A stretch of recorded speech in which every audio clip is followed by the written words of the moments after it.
For somebody that is just coming, oh, I'm relocating and South Africa is the choice. What do you think? I will not recommend that. Hi guys! Welcome back to my channel. Thank you so much for being here. If you're new, welcome. My name is Mibia Falabi and I film content on faith, marriage, Motherhood,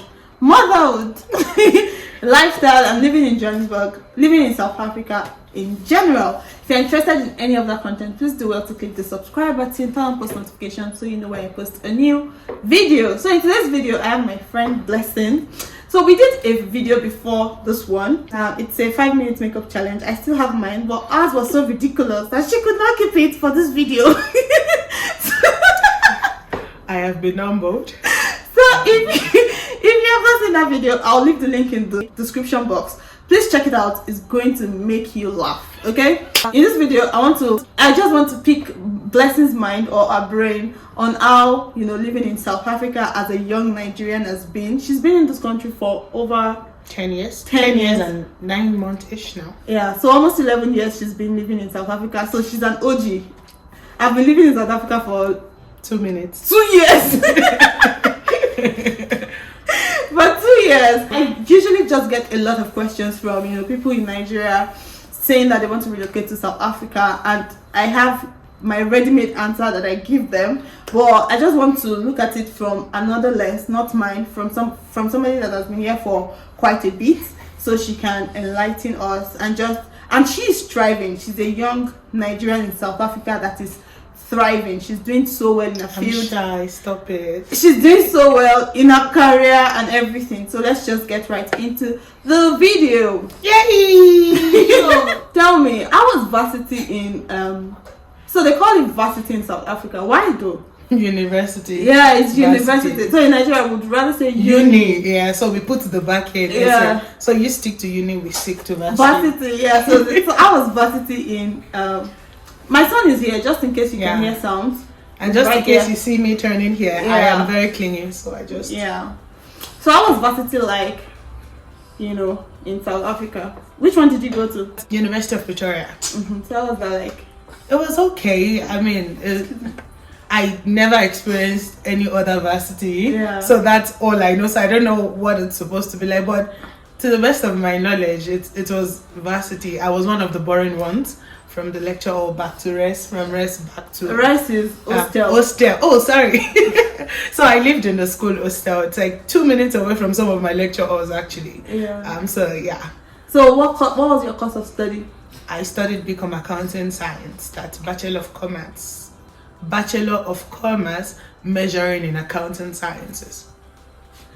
Just accounting. Don't do that. Don't do that. It has a first name, middle name, and surname. Bachelor of Commerce. Okay, so what do you think the equivalent is in the Nigerian university? Nigerian universities don't have BCom Accounting Sciences. I'm joking. It's accounting. Just like chartered accountant or accounting and finance or something. I don't know what the equivalent would be in the real Nigerian sense, but I do know that in SA there's BCom Accounting and then there's BCom Accounting Sciences. So to become a chartered accountant, you need to do BCom Accounting Sciences. You can do BCom Accounting, but then along the line there's like additional bridging courses and all of that that you have to do. Okay, so if you know what the equivalent is in a Nigerian university, please tell us in the comment section, because I don't. I only know that there is accounting and finance. No, I think it's even banking and finance. Banking and finance. Yeah. Another thing is, to the best of my knowledge, to be a CA in Nigeria, chartered accountant, you don't have to study accounting in school, and it's not the same here. You have to sort of go through a 7-year path to be a chartered accountant. Yeah, so that was my next question. How many years did you take to get your degree? 3 years degree. Okay. And then there is a postgraduate 4/ certificate in the theory of accounting. Okay, so that's where I get confused. The 3 years, what did you get in 3 years? BCom Accounting. That's a degree. Yes. That's like your BSc, right? Yes. Okay, so the postgraduate, is that like master's? No, that's honors equivalent. Honors equivalent. So we don't have that in Nigeria? Yes. So in Nigeria, you just do like 4 years straight. But in SA, you get an opportunity to graduate twice.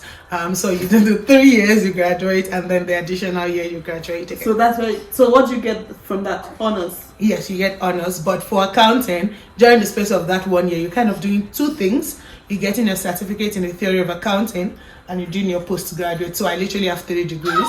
but then And you have not even done masters. And you haven't done masters. Yeah. Yeah, that's interesting. So in Nigeria, it's different because it's just one. If you're doing a degree like medicine, and I think it's only in Nigeria. Well, maybe not even in the West. You go through a degree first before you go to medical school. You go through So, but in Nigeria, you just do the 7 years at once, and you become a medical doctor. That's so nice. You need to graduate here and there's something exciting. There's something to keep you going along the way. You need to graduate here and there.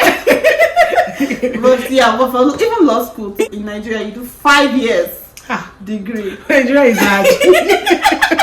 Nigeria is not like hard, but yeah. Yeah, it is hard. They just complicate it is hard. Then you do 1 year in law school. Okay, so let's fast forward to labor market. Like the labor market, what is it like in South Africa? I'm sure that you have friends in Nigeria that you guys rub minds. They tell you what it is like in Nigeria, how it is going for them. So what do you see any comparison or similarities like in the labor market? They are not in any way similar. Yes, my love. No, they are not in any way similar. So the accounting journey, because that's my field of study. I'm going to pick him up. Yeah, maybe you should just make him not pick him up. Like, don't worry. So there is no similarity at all, especially in the accounting world between Nigeria and SA, and that's basically because in South Africa, I was saying that there is no similarities whatsoever actually between the Nigeria and SA system when it comes to becoming a chartered accountant. And when it comes to getting a job. Getting a job, the job is okay. Getting a job. Okay, so in SA, I'm talking about the labor market. The labor market, okay. I only know about accounting though, and then we can now maybe extend it a bit, comparing with my friends and all of that. So as far as accounting is concerned, in SA, before you even graduate, you kind of get a job. You get a training contract from varsity. So before I completed my honors, I already knew where I was going to resume the next year. And then after the 3 years, you get retained. You can even leave the firm. So for accounting in SA, it's generally, because it's a professional course, you're a member of like a professional body. It's a skill that is in demand, huge demand. And I cannot say the same thing for Nigeria when it comes to chartered accountants. I think because Nigeria is a place with like a lot of mind-blowing minds and brains, it's a very intensely competitive market. And the way Nigeria is, which you need to know somebody somewhere putting good words for you. But here it's just once you have gone through the process, you are in the system. From varsity you kind of get like a training contract. From training contract you have like a permanent contract and you're working already. And if you're already in the labor market, moving from one to move, it's like you're not desperate in a way because you're already working somewhere. So the offer you'd be getting would even be a better offer. And it's just relatively easy. It is relatively easy, if I'm being honest. And I've also seen like for professions outside SA, I think where it gets tricky is for foreigners in SA.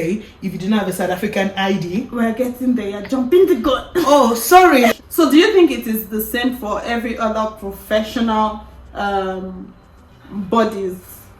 The way it's easy for you as an accountant, do you think it's easy for every other professional in South Africa? You don't think so? I don't. Because I have a friend too that works in engineering, and it's the same for him. It's very because like you said, it's a very structured body, and he went to varsity here as well, so it's very easy he got a job from when he was in school. Now he just goes from industry to industry. When he's tired of working in a place for 2 years, he goes to another place. So it's quite easy for him. The reason why I said it's not easy for every profession is because there's like something called critical skills, professional courses like scarce skills. So engineering, medicine, accounting, even law would fit in that bracket in terms of it's in high demand. But then there are some professions that it's kind of even more tricky. Like you have to graduate, do postgraduate, and then you start looking for opportunities actively. So I don't want to throw like a wide net to say no, it's overly very easy. I think it also depends on your skill set and your course in a way. So is it the same opportunities available for foreigners and South Africans? Oh, that's why you said we haven't gotten there. It makes sense. Ideally, no, like it's normal. It's not the same opportunities. Locals are priorities at the end of the day. Yeah. For you to be a foreigner and thrive, you need to be like outstanding. You need to show what you can do. So that's basically it's not. So did it affect you in your selection process? You said even before you left varsity, you already knew where you were going to work, where you were going to resume. So did it, being a foreigner, did it affect the selection process in that? It definitely did. I think I got fortunate because during that final year in varsity, I got my South African ID, and then I was able to resume a job. Before I got the ID, I had gone to certain interviews, and this is where it gets tricky. Without a work permit, you cannot get a job. Now you cannot get a work permit without a job. So it's like, no, it's a bubble and there is no way out. So I went for certain interviews and they were like, okay, you're using a study permit, we can assist you with a job with a work permit.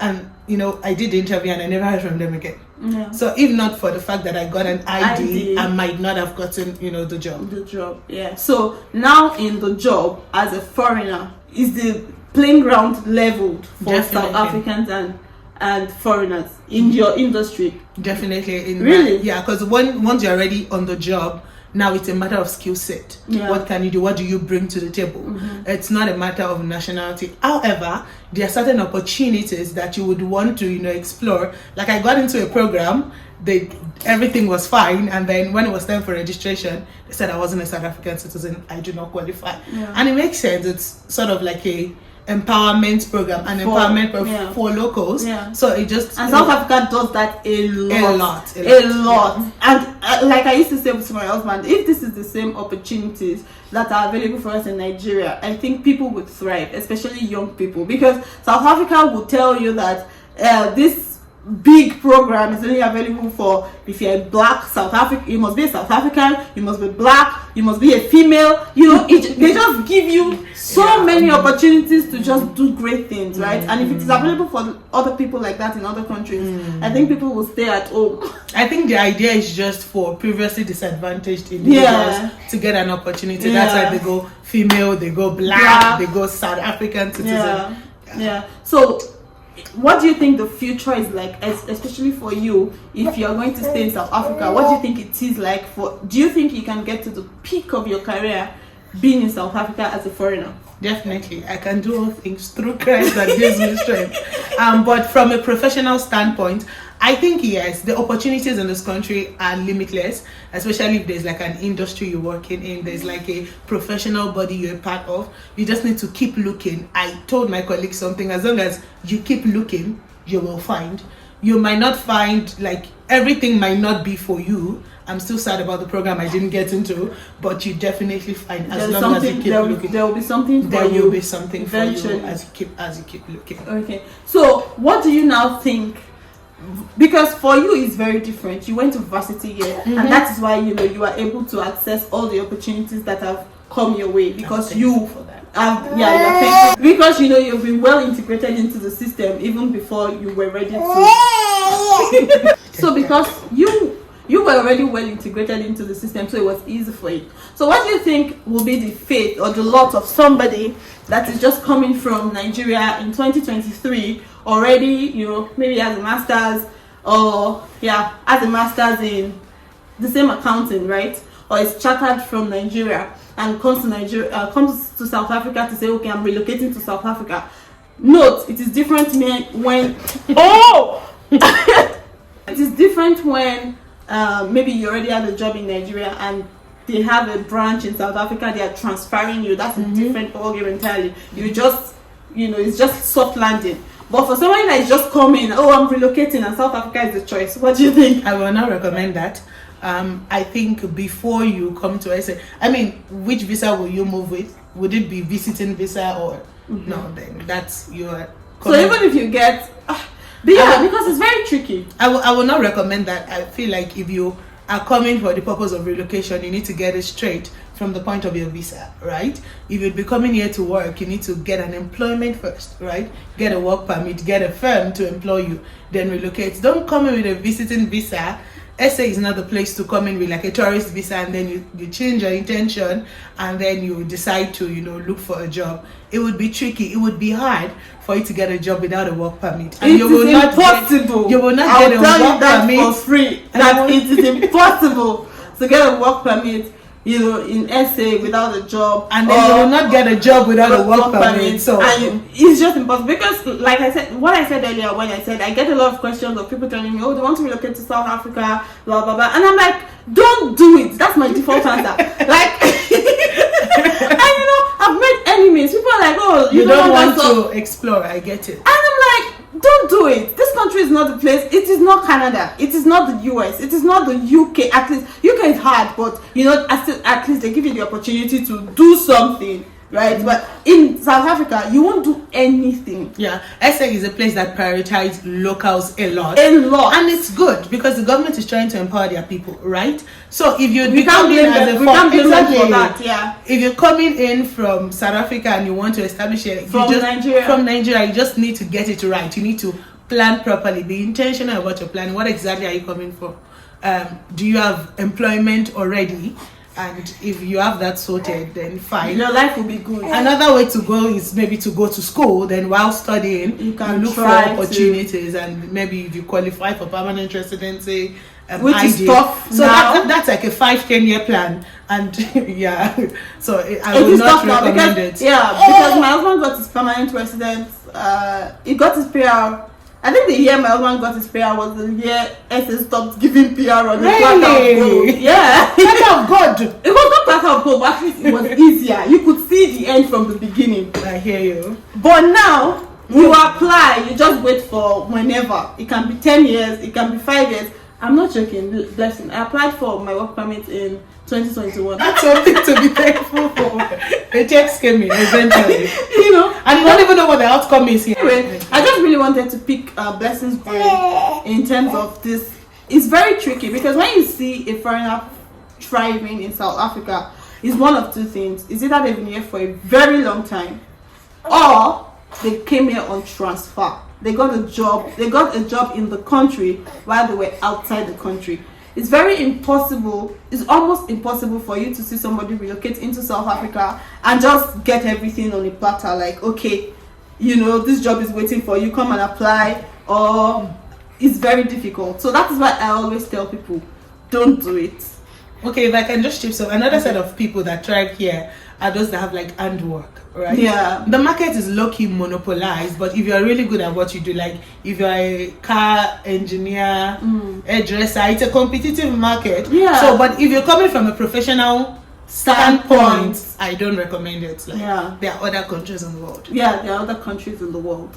There are other countries, and that's also what I just really wanted to say, because I know that everybody, especially Nigerians, we have the same point of view when it comes to these things. When it comes to relocation from outside South Africa to South Africa, it's the same. Everybody will tell you the same thing. So when people say, "Oh, you don't want us to come, you don't want us to enjoy, you want us to," I'm just like, okay, come, whatever your eyes see, you will take it like that. Anyway, thank you so much, guys, for watching. I hope you've gained something from this video. I hope you have been able to see from my POV why I always say don't do it.